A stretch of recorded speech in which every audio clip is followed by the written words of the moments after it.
Hi friends, welcome to our channel Jai Swarajya TV.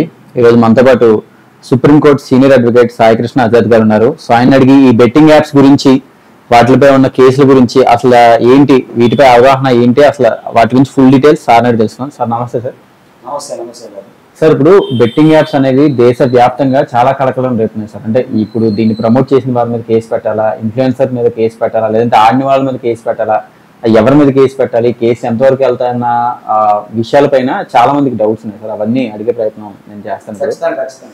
అయితే ఇప్పుడు recent గా మనం చూసినట్లయితే పరీ మ్యాచ్ అనే ఒక దాని మీద ప్రమోట్ చేసినందుకు హర్ష సాయి మీద కేసు పెట్టారు.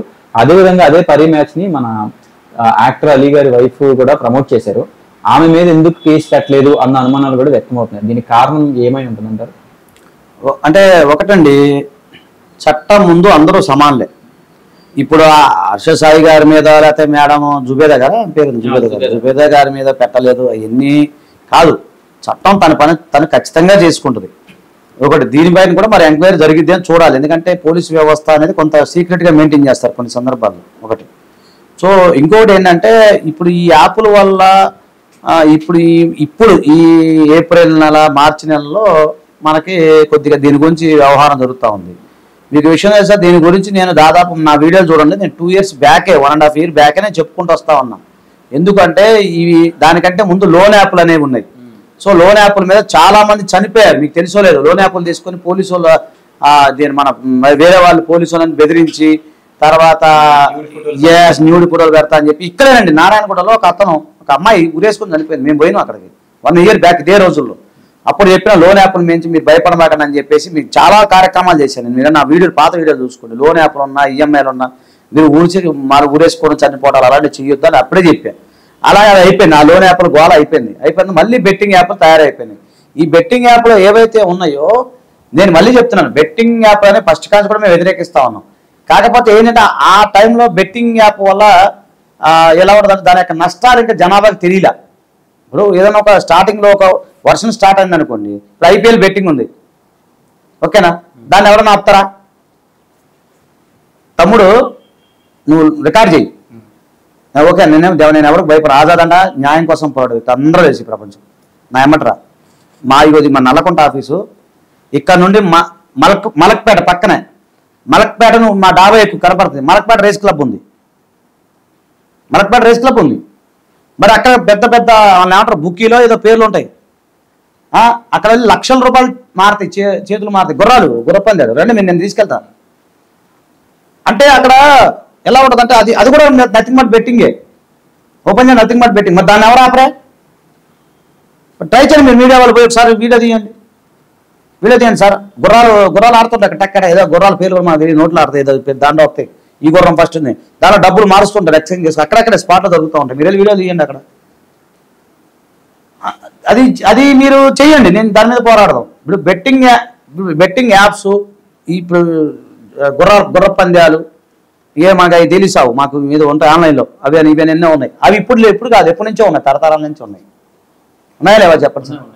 ఐపీఎల్ బెట్టింగ్స్ మొన్నటిదాకా పెద్ద విజయవాడలో పెద్దది జరిగింది బెట్టింగ్. ఆ నౌన పట్టుకున్నారు బెంగళూరు అబ్బాయిని, అదే విజయవాడ అబ్బాయినే బెంగళూరులో ఉంటే అది పట్టుకున్నారు. డబ్బులు 100 కోట్ల చేతులు మారినాయి.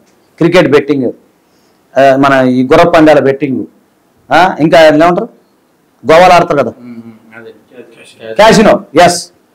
క్యాసినో సరే, అది లీగలైజ్ గోవాలు అంటారు సరే, అది ఓకే. అదే జోదమా కదా, నాకు అది చెప్పు, జోదమా కదా, ఇంకేదో రకరకాల పేర్లు ఉంటాయి. మరి వీటన్నిటిని ఆపే రైట్ లాటరీ టికెట్, మన అదృష్టం, మన ఆంధ్రప్రదేశ్ లాటరీ టికెట్ లేదు, వేరే దేశాలు, వేరే రాష్ట్ర కేరళలో లాటరీ టికెట్, అది లేక 3 మంది చనిపోయిన ఉన్నారు, అది పెద్ద స్టోరీ. మరి అవన్నీ ఉన్నాయి. మరి ఇవన్నీ ఏమంటారు చెప్పండి? ఎప్పుడైతే మనిషికి అత్యాశ ఉంటుందో, కష్టపడకుండా డబ్బు సంపాదిద్దామో, సులువు మార్గంలో డబ్బు సంపాదిస్తామో అని ఎప్పుడైతే ఆ మనిషి పుడతాడో, పుట్టినంతసేపు కొత్త రూపంలో ఇవి వస్తూనే ఉంటాయి. ఏంటి శ్రీశ్రీ గారు అన్నారు ఎప్పుడో, కూలీ డబ్బుతో లాటరీ టికెట్ అని చెప్పి ఆయన 50 years బ్యాక్ ఒక పాట రాశాడు. ఎవరో వస్తారని, ఏదో చేస్తారని ఎదురు చూసి మోసపోకుమా, నిజము మరచి ఎదురు పోమా అని అందులో ఒక చరణంలో ఒక పాట ఉంటుంది, కూలీ డబ్బుతో లాటరీ టికెట్ అని. అంటే అప్పుడు 50 years బ్యాక్ మహాకవి శ్రీశ్రీ గారే చెప్పారు. నేను ఏమంటున్నానంటే, ఈ బెట్టింగ్లు, జోదము, పేకాట ఏముంటాయి పేర్లు కూడా మనకు తెలుస్తావు, గుండాట. అగరా నేను చెప్తా, రైట్. విజయవాడలో తమ్ముడు, విజయవాడ కానీ నేను కొన్ని చిన్నప్పుడు చూశాను. ఒక ఆట ఉంటుంది తెలుసా, నువ్వు నేను కూర్చుంటాం. కూర్చున్నప్పుడు రోడ్డు మీద కూర్చోవాలి మనం. బస్సు వస్తుంది, బస్సో లారీయో బండో ఏదన్నా కానీ, ఇది చాలామంది లేదు. బస్సో లారీయో బండో వస్తుంది. వచ్చిన నేను మా ఫ్రెండ్ ఇప్పుడు స్పీకర్ ఫోన్ ఆన్ చేసి వినిపిస్తా. ఆయన ఒక ఆట ఆడతాడు, నాకు గుర్తు రావట్లేదు. అయితే ఫస్ట్ నెంబర్ చివరి నెంబర్ ఉంటుంది కదా, చివరి నెంబర్ గెస్ చేయాలి. మనం అందరం గెస్ చేస్తాం. ఒకడు ఏమంటాడు 5 అంటాడు. ఎస్ 5కి లేదు 5కి 10, 5కి 10 అట్లా మాట్లాడుకుంటాం. తీరా చూస్తే ఏదో వస్తుందో తెలియదు, ఒకటి వచ్చింది అనుకో ఆడికి వెళ్ళిపోతుంది. అట్లా అన్నీ ఉన్నాయి.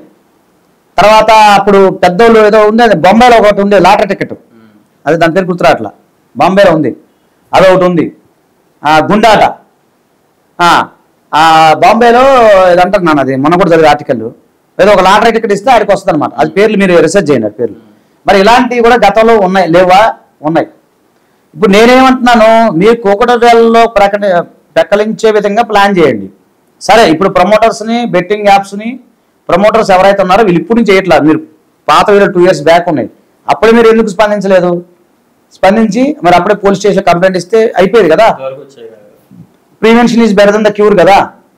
సరే, లేదు ఆ బెట్టింగ్ యాప్ వల్ల చాలా మంది ప్రాణాలు కోల్పోయి, ఎవరన్నా ప్రాణాలు కోల్పోయిన వ్యక్తి నా దగ్గరికి రమ్మనండి. నేను మొన్న నుంచి మొత్తుకున్నా, మన ఛానల్లో పెట్టా, మీ ఛానల్లో, వేరే అన్ని ఛానల్లో చెప్తా. అరే బాబు, ఎవరన్నా బాధిత కుటుంబాలు రండి, నేను మీకు న్యాయం చేస్తా, సహాయం చేస్తా. ఎవరన్నా డబ్బులు పోగొట్టుకున్నాడు రండి, డబ్బులు పోగొట్టుకున్నారంటే రండి, నిజాయితీగా రండి. మీరు ఎందుకు పోగొట్టుకున్నారు ఏంటని, ఎలా పోగొట్టుకున్నారు రండి, వస్తే నేను మీకు న్యాయం చేస్తాను. దాని గురించి మాట్లాడదాం, హెల్ప్ చేద్దాం, ప్రభుత్వాన్ని అడుగుదాం. ఆ డబ్బులు వస్తుంది. ఇప్పుడు 1930 ఉంది. ఇప్పుడు నీకేంటి, నీకు డబ్బులు ఎమ్మటే ఇమీడియట్గా లింక్ వస్తుంది మనకి.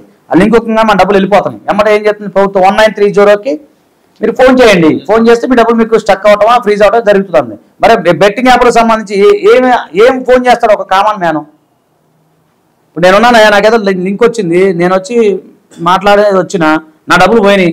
అప్పుడు నాకేంది 1930 పనిచేస్తుందా, లేకపోతే 100 పనిచేస్తుందా? ఏది హెల్ప్ లైన్? ఏది హెల్ప్ లైన్? లేదు. ఆడ ఎవరు కంప్లైంట్ చేసుకుంటాడు? ఎవరు కంప్లైంట్ చేసుకుంటాడు? నాకు 1,70,000 మంది సబ్స్క్రైబర్ ఫాలోవర్స్ ఉన్నారు. నాకు కూడా ఎవడో పెడతారు, మా ఆఫీస్ టీం చూస్తుంటుంది. తాట తీస్తా అని చెప్పి ఫోన్ చేసి, వాడు ఢిల్లీ నుంచి ఎవడో మాట్లాడాడు, మనం తాట తీస్తా నాకు ఒక అని చెప్పి ఓపెన్ చెప్తాను. ఎందుకంటే మనకు తెలుసు, నాకు నాలెడ్జ్ ఉంది. కామన్ మ్యాన్ ఏమనుకుంటాడు, ఇప్పుడు నీకు 30,000 మంది ఫాలోవర్స్ ఉన్నారు తమ్ముడు సార్, ఏంటి 30,000 మంది ఉన్నారు సార్ అన్నారు, కోపాలు అవుతుంది అందరికి. సార్ ఇప్పుడు 30,000 మంది ఫాలోవర్స్ ఉన్నారు సార్ మీకు ఉన్నప్పుడు ఎవడో ఇన్ఫ్లుయెన్సర్ ఫోన్ చేస్తాడు, ఎక్కడో నువ్వు ఒక కామన్ మ్యాన్వి, 30,000 మంది నేను డాన్స్ వేయగానే 30,000 మంది నాకు వచ్చారు, మీకేమనిపిస్తుంది? బాబు నువ్వు ప్రమోషన్ చేయాలి, నీకు 50,000 ఇస్తా అంటాడు. మీకేం తెలుస్తుంది దాని గురించి? బెట్టింగ్ యాప్ మనుషులు చచ్చిపోతారని నేను అలా ఉంటుంది. అరే కామన్ మ్యాన్ ఏమనుకుంటాడు, ఓకే ఓకే సంకలు గుద్దుకుని 50,000 ఇస్తా అంటే అది చెప్పేదా ఇది వాడండి అది వాడండి అంటారు. మీకేం తెలుస్తుంది సార్? ఒకటి. ఇప్పుడు ఇలాగ కామన్ మ్యాన్కి ఏం నాలెడ్జ్ ఉంటుంది ఒక కామన్ పర్సన్కి? మీరు అది అవేర్నెస్ తీసుకురావాలి. ఒకవేళ తీసుకురాలేదు మీరు ఓకేనండి, ఇప్పుడు నేనే డబ్బులు పోగొట్టుకుని నేను ఎవరికి కంప్లైంట్ ఇవ్వాలి సార్? ఎవరికి చెప్పాలి? ఎవరి దగ్గర పోవాలి నేను? మీరు బేసిక్స్ అవన్నీ లేకుండా సరే ఇన్ఫ్లుయెన్సర్ అరెస్ట్ చేయండి లోపలేయండి, అదేదో నడుస్తుంది. బెట్టింగ్ గ్యామ్లింగ్ యాక్ట్ ప్రకారం ఆ చీటింగ్ కేసు అయితే 7 years జైలు శిక్ష అవన్నీ పడతాయి, అది పడినే అది మనకు సంబంధం లేని విషయం. బేసిక్స్ మీరు చేయమంటారు. నేను ఫస్ట్ కానీ అదే చెప్తున్నాను, మొన్న కూడా వేరే ఛానల్ కూడా అదే చెప్పాను. నేను మళ్ళీ చెప్తున్నాను, మీరు బెట్టింగ్ యాప్స్కి వెళ్ళొద్దు అని అంటున్నారు, అది ఓకే బాగానే ఉంది. వెళ్ళిన వాళ్ళ పరిస్థితి ఏంటి? చేతులు కాల్చుకునే వాళ్ళ పరిస్థితి ఏంటి? వాళ్ళకి మనం ఏం చేయాలి? దానికి సంబంధించిన చట్టాలు ఏ విధంగా ఉన్నాయి? చట్టాలు ఎవరు ఉన్నాయా? నువ్వు జోతంలో డబ్బులు కోల్పోతే తిరిగి గవర్నమెంట్ ఇస్తా ఎక్కడ ప్రపంచంలో ఇస్తుందా? ఉందా? అక్కడ చట్టంలో ఉందా? నష్టపరిహారం ఎప్పుడు ఇస్తుంది నీకు? ఏదైనా అనుకోకుండా ప్రమాదం జరిగితే ఇస్తుంది. నీకు అత్యాశతో నువ్వు ముందుకెళ్ళి పెట్టావు. నేను చెప్పా మీకు తమ్ముడు మీరేమనుకోవద్దు, సార్ మీకు దమ్ముంటే మీరనే కాదు ఎవరైనా రండి, నేను జర్నలిస్ట్ నేను కూడా journalism AP college of journalism నేను కూడా చేశాను. ఓపెన్ చెప్తాను, మా గురువు గారు సతీష్ గారు మీరు రండి, నేను జర్నలిజం చేశాను. నేను మాకు లా మీడియా ఛానల్ ఉంది, మనందరం పోదాం మలక్పేట రేస్ క్లబ్కి వెళ్దాం, వెళ్ళి మొత్తం షూట్ చేద్దాం. మీకు పర్మిషన్ ఇస్తే అప్పుడు అన్నాడు. ఎవరెవరు పర్మిషన్? లోపల కూడా కొడతరాలు తెలియకూడదు. మరి ఏమంటాను చెప్పండి. అంటే నేను ఒకటి చెప్తున్నా సార్, అశోక్ సార్, మీరు ఏదన్నా ఉంటే పకడ్బందీగా చేయండి. ఎందుకంటే 4th pillar of the Indian constitution, 4th pillar of the మన ప్రజాస్వామ్యానికి అది. సో అందరికీ మనం రెస్పెక్ట్ ఇవ్వాలి, ప్రతి ఒక్కళ్ళు. ఎందుకంటే పోలీస్ వ్యవస్థ చాలా బాగా పనిచేస్తుంది. కానీ వాళ్ళకి కొన్ని నేను మా ఫ్రెండ్స్ ఉంటారు కదా ఎస్ఐలు పోలీసు వాళ్ళు అందరూ అడుగుతా, ఏందన్నా ఇదంటే మాదేముంటుందన్న, మా డ్యూటీ మేము చేస్తాము, మాకు చట్టాలు ఎక్కడ ఉన్నాయన్నా? బెట్టింగ్ యాప్ మీద సరైన చట్టం, గ్యామ్లింగ్ యాక్ట్ ఒకటి ఉంది, దానివల్ల ఏమవుతుంది? బెట్టింగ్ యాప్ గురించి చట్టాలు ఉన్నాయా? ఇన్ఫర్మేషన్ టెక్నాలజీ యాక్ట్లో బెట్టింగ్ యాప్ గురించి అని ఉందా? లోన్ యాప్లు ఏమైనా ఉన్నాయా? లోన్ యాప్ల మీద ఏమైనా ఉందా? లేదు. రైట్ యాక్ట్ చదవండి మీరు, ఇన్ఫర్మేషన్ టెక్నాలజీ యాక్ట్లో దాంట్లో లేదు. లోన్ యాప్లు బెట్టింగ్ యాప్ గురించి ఎక్కడ లేదు చట్టంలో. మరి సరైన చట్టాలు లేకపోతే ఒక కామన్ మ్యాన్ వచ్చి సార్ నేను ఇట్లా ఆడుకున్నా సార్ 10,000 పోయింది సార్ అని కంప్లైంట్ ఇస్తే ఆ పోలీస్ ఆఫీసర్ ఎట్లా చర్యలు తీసుకుంటాడు? ఎవరి మీద ఎఫ్ఐఆర్ కడతాడు ఆయన? అంటే ఇది బేసిక్స్. మరి ఇవన్నీ ఎవరు చేయాలంటే ప్రభుత్వం దీని మీద ఒక కమిటీ వేయాలా, ఒక అపాయింట్మెంట్ కమిటీ వేసి దానిపైన ఇమీడియట్గా ఒక జీవో తీసుకురావాలా. జీవో తీసుకొచ్చి దాన్ని ఏం జరిగింది, ప్రమోటర్స్కి ఏం శిక్ష, అసలు నేను దాన్ని నడిపించేవాడు ఉంటాడు వాడు, ఆడికి ఏం శిక్ష, ఓకేనా, కంపెనీ వాడికి ఏ శిక్ష, ఈ ఇన్ఫ్లుయెన్సర్కి ఏం శిక్ష పడుతుంది, ఆడినోడికి ఏ మరి అది కూడా నేరమేగా. కట్నం ఇవ్వడం తీసుకున్న నేరమే, లంచం ఇవ్వడం తీసుకున్న నేరమే, బెట్టింగ్ యాప్ ఆడటం కూడా నేరమే కదా, దట్స్ క్రైమే కదా. ఆడికి ఏం శిక్ష, ఇవన్నీ సంబంధించిన ఒక పారామీటర్ సంబంధించిన ఒక జీవోను ఒక చట్టం ఉండాలి.